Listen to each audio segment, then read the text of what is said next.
Everyone, welcome back to my channel. तो फिर कैसा गया तुम सबका सीयूडी का एग्जाम? जिसका हो गया है वो बताना कैसा गया, और जिसका नहीं होने वाला है वो लोग मेरी बात गौर से सुनना, क्योंकि मैं कल ही अपना पेपर दे के आया हूँ जीएटी का और इंग्लिश का। तो मेरे को सबसे इंपॉर्टेंट यही था ये दोनों मेरी, क्योंकि मेरे को जो कोर्स करना है वो BLLB है एंड ऑलमोस्ट यूनिवर्सिटी लैंग्वेज और जीएटी की बेसिस पे एडमिशन देती है। Although I am targeting BHU, but जैसे मेरा पेपर गया मुझे लगता है मुझे BHU मिलने वाला है।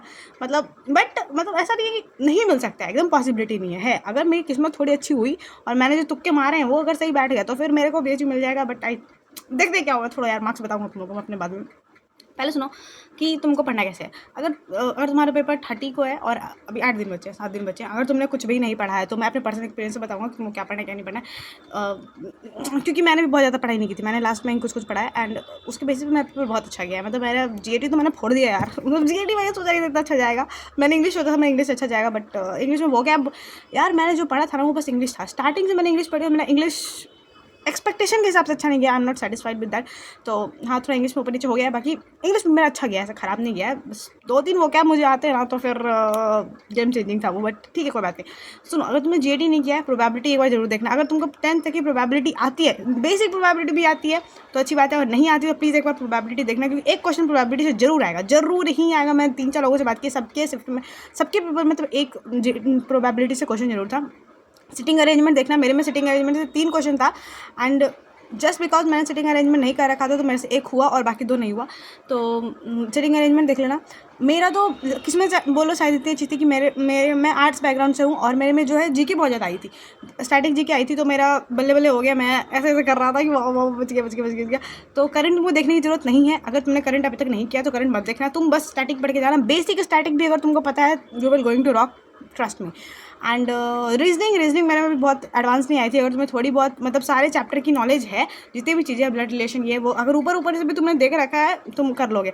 बस तुमको याद इतना रखना है कि तुमको अपना टाइम वेस्ट नहीं करना है, क्योंकि अगर तुम ये क्वेश्चन पे अटक गए कि मुझे क्वेश्चन आता है, मैंने पढ़ा है, और तुमसे वो 40 सेकंड में नहीं हो रहा है, just skip it and mark को रिव्यू करो। मतलब कि पहले तुम 50 क्वेश्चन देख लो। अगर वो 50 क्वेश्चन में तुम्हें 25 क्वेश्चन भी एक मतलब वो होता है ना, वन गो में हो जा रहा है, तो पहले तुम वो करो। क्योंकि लास्ट में तुम्हारे पास जब टाइम बचेगा ना, तो तुम वो चीज़ जो तुमको लग रही तुमको आती है और तुमको थोड़ा टाइम और मिलेगा तो तुम कर लोगे। पता चला उसको सॉल्व करने के चक्कर में जो तुमको मतलब जो 2-3 सेकंड में सॉल्व हो सकता है तुमने वो छोड़ दिया एंड वो बहुत गलत हो जाएगा यार। तो 5 नंबर के चक्कर में 15 नंबर नहीं गंवाने हैं। तो प्लीज़ टाइम मैनेजमेंट का ध्यान रखना। और वो स्क्रीन पे दिखते रहता है ना, कम होते रहते, धक धक होते रहती है। तो बस GAT में तुमको इसका ध्यान रखना है। इंग्लिश में तुमको क्या करना है, देखो मेरे में तो 2 ही पैसेज आता है। अगर तुम्हारे 3 पैसेज आते हैं, पैसेज को अच्छे से टाइम देना, मतलब कि बहुत ज़्यादा टाइम देना। थोड़ा तुम प्रैक्टिस करके जाना। मैंने पैसेज की बहुत ज़्यादा प्रैक्टिस नहीं की थी, इसलिए मैंने एक ब्लंडर करके आया हूँ मैं एक क्वेश्चन का। तो चलो ठीक है कोई बात नहीं, तो हो गया सो हो गया, उस चीज़ के ऊपर नहीं जाएंगे। तो तुमको क्या करना है, पैसेज की प्रैक्टिस जरूर कर लेनी है। मैं तो ओवर कॉन्फिडेंट था कि मेरी इंग्लिश अच्छी है, मैं पैसेज कर लूँगा, ये कर लूँगा, वो कर लूँगा। उसी चक्कर में हो गया, मेरे से कांड हो गया। तुम एक बार पैसेज की प्रैक्टिस जरूर करके जाना। अगर तुम्हारे में 2 पैसेज आते हैं, यू आर सो लकी, जैसे कि मैं था। अगर तुम्हारे में 3 पैसेज आते हैं तो ठीक है, कर लोगे तुम मैनेज। तुम बस इतना देखना कि तुम्हारा 7 मिनट से ज़्यादा ना लगा। 3 पैसेज आ रहे हैं तुम्हारे पास तो 21 मिनट ही पैसेज में जाने चाहिए। बाकी तुम्हारे पास जो 40 मिनट बच रहा है वो तुमको उधर करना है। और तुमको 40 मिनट में आई थिंक मैंने जो किया, मैं तुमको ये बताता हूँ कि 30 मिनट तुमको सॉल्व करना है और वो 10 मिनट ना तुमको रखना है, ताकि तुम देख लो कि तुम्हें जितने भी क्वेश्चन तुम एकदम श्योर हो, जिसको तुमने वो क्या बोलते हो उसको, तो सेव एंड नेक्स्ट किया है ना कि नहीं ये तो मेरे सही है। जो तुमको ऐसे तुक्का मारने वाला होता है उसको तुम मार्क एंड रिव्यू में डालते हो। जिस पे तुम श्योर हो ना उसको एक बार गो थ्रू कर लेना कि कहीं मैंने हड़बड़ी में कुछ गड़बड़ी तो नहीं कर दी है। तो वो 10 मिनट तुम उसके लिए रखना, और वो 10 मिनट तुम उसके लिए भी रखना जिस क्वेश्चन पे तुमको लग रहा है कि ये मुझे आता है, मुझे याद नहीं आ रहा है, मुझे थोड़ा टाइम दूंगा तो आ जाएगा।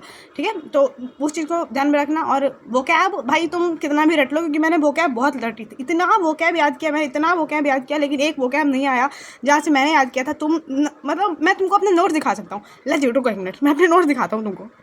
सी, ये जो इतना है ना, इतना, ये पूरी की पूरी DED सर की नोट्स है जिसको मैंने किया था। एंड मैंने एक लाइव नहीं छोड़ी भाई, एक लाइव नहीं छोड़ी, लेकिन पता नहीं वो कैब आया कहाँ से था, तो वो कैब में थोड़ा हो गया मेरा। तो तुम मतलब ऐसे वो कैब के चक्कर में ज़्यादा मत पढ़ो, जितने तुमने याद किए बस हो गया, उसको रिवाइज करो। एंड ग्रामर एकदम पक्की करके जाना, तो तुम्हारा हो जाएगा। मतलब ग्रामर से अच्छे खासे क्वेश्चन आए थे मेरे में, तो बहुत अच्छे खासे क्वेश्चन आए थे ग्रामर। और ग्रामर ने ही मुझे बचाया, जिसमें मुझे लग रहा था कि मेरी नैया डुबाएगा। जो मैं सोच रहा था मेरे को बचाएगा, उसने मेरे को डुबा दिया। जिसमें मैं सोच रहा था ये मेरे को पक्का बचाएगा, उसने मेरे को डुबा दिया है। तो पता नहीं मैंने क्या बोला इस चीज़ को, तुम थोड़ा स्किप कर देना। हाँ, तुम उस चीज़ पे आते हैं। क्या बोला तुम्हें, बोल गया क्या बोला था? हाँ, मैचिंग वाले क्वेश्चन कैसे करना है भी है सुनो। अगर तुमको चारों नहीं आते तो तुम ये देखो कि तुम एक किस पे श्योर हो, एक जो तुम पक्का एकदम श्योर हो ना कि नहीं इसमें तो यही होगा, तो तुम बाकी ऑप्शन देखने की जरूरत नहीं है।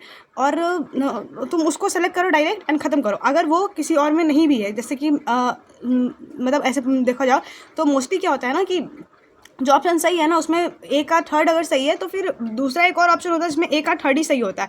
लेकिन कभी कभी ऐसा होता है ना कि डी का अगर फर्स्ट सही है ना तो फिर डी का फर्स्ट किसी में भी सही नहीं दिया हुआ होता है, तो तुमको डाउट हो जाता है ओ गॉड गलत तो नहीं है ना। बट ऐसा नहीं होता है गाइस, ये बस तुमको चकमा देने के लिए, इस चीज़ में मत फंसना एंड सही से करना। अगर तुम एकदम 200% श्योर हो और वो ऑप्शन नहीं मिल रहा है बाकी तीनों ऑप्शन में भी, तो तुम यू कैन गो एंड तुम्हारा टाइम वेस्ट नहीं होगा उस चीज़ पे।